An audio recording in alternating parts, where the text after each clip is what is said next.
রানাঘাট আসানসোলের পর এবার হুগলির চণ্ডীতলা ফের দিনে দুপুরে সোনার দোকানে ডাকাতির ঘটনা। ক্রেতা সেজে দোকানে ঢুকে ডাকাতি, সোনার গয়না নিয়ে চম্পট দুই দুষ্কৃতীর। সিসিটিভি ফুটেজে সেই ডাকাতির ছবি ধরা পড়েছে। হুগলির চণ্ডীতলার ঘটনা, যে সিসিটিভি ফুটেজ সামনে এসেছে দেখছেন সেই ছবি জি 24 ঘন্টার পর্দায়। রানাঘাট আসানসোলেও একই রকমভাবে ডাকাতির ঘটনা ঘটে, আর এবার হুগলির চণ্ডীতলা। দিনে দুপুরে সোনার দোকানে ডাকাতি, ক্রেতা সেজে দুষ্কৃতীরা আসে, সোনার দোকানে ঢোকে, তারপর সেখান থেকে গয়না নিয়ে চম্পট। বিধান সরকার আমাদের প্রতিনিধি রয়েছেন, আমাদের সঙ্গে সরাসরি যাব বিধানের কাছে। বিধান, এখনো পর্যন্ত যা ছবি সামনে আসছে তার থেকে পুলিশ কি কিছু চিহ্নিত করতে পারছে এই দুষ্কৃতীদের?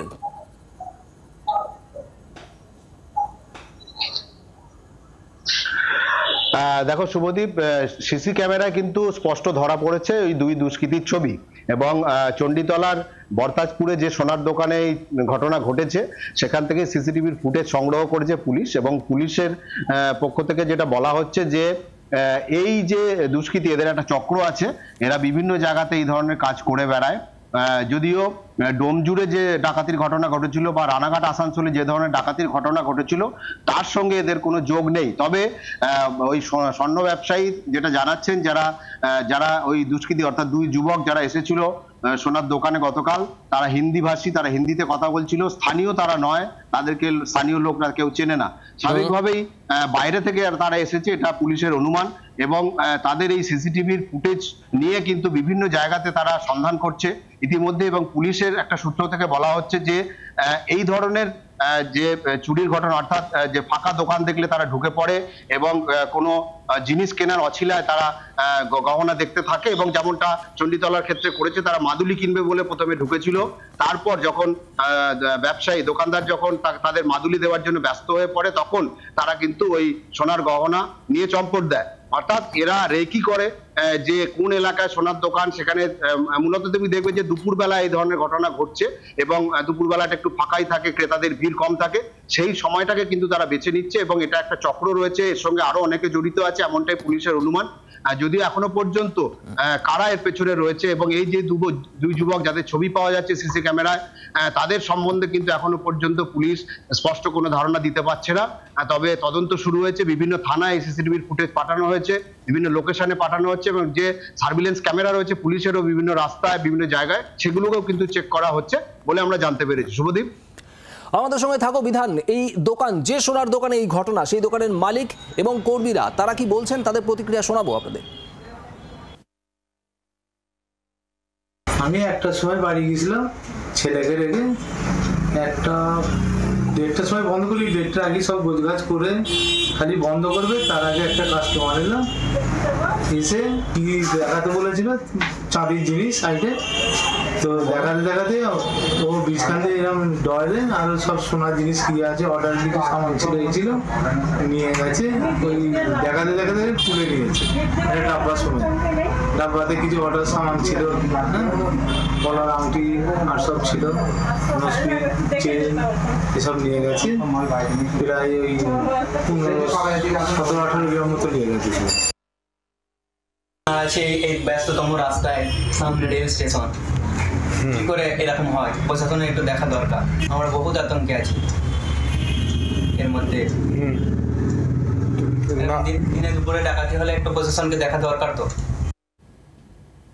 একটার পর একটা সোনার দোকান, রানাঘাট আসানসোল, এর আগে হাওড়ার ডোমজুড়ে হয়েছে একই রকম ঘটনা, বজবজে ঘটেছে। এবং এরপর চণ্ডীতলা আপনাদের দেখাবো গত এক মাসে 5 বার।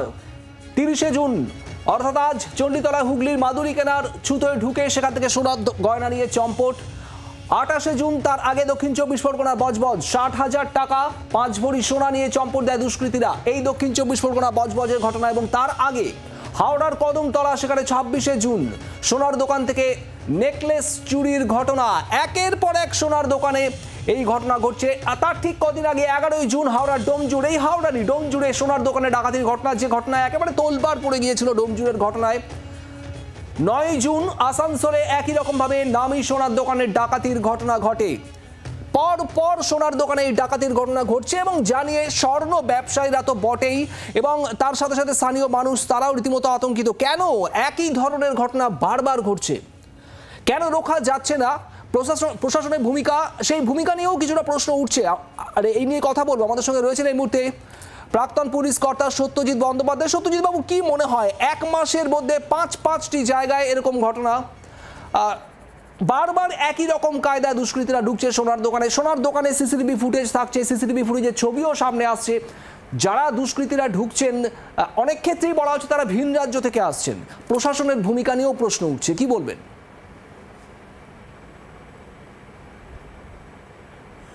দেখুন, এই যেই ডাকাতিগুলো গত এক মাসে হয়েছে, প্রত্যেকটাই খুবই দুঃখজনক ঘটনা, কিন্তু কিছু কয়েকটা কেস ইতিমধ্যেই ডিটেকশন হয়েছে এবং কিছু আসামি ধরা পড়েছে।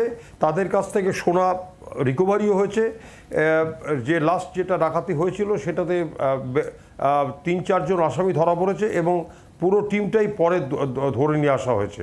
আপনি যে প্রশ্নটা করেছেন যে কেন এই ডাকাতিগুলো দিকে হচ্ছে, প্রথম কথা হচ্ছে যে দেখুন, ওরা এমন জায়গা দেখছে যারা ডাকাতিরা, যে পালানোর জায়গাগুলো খুব সুন্দরভাবে রয়েছে এবং তারা যেন জনগণের সাথে মিশে যেতে পারে। আর সোনার দোকানে ডাকাতির একটা বড় কারণ হচ্ছে যে একটা দোকানে যদি সাকসেসফুল ডাকাতি করা যায় তাহলে কিন্তু একটা বিশাল পরিমাণে সোনা নিয়ে যাওয়া যেতে পারে। এই যে সুবোধ সিংয়ের নেতৃত্বে যে ডাকাতিগুলো হতো সেগুলো কিন্তু দেখা গেছে তাদের কাছে প্রায় 500 কেজি মতন সোনা তাদের লুটপাটের একটা আওতার মধ্যে ছিল, 500 কেজি।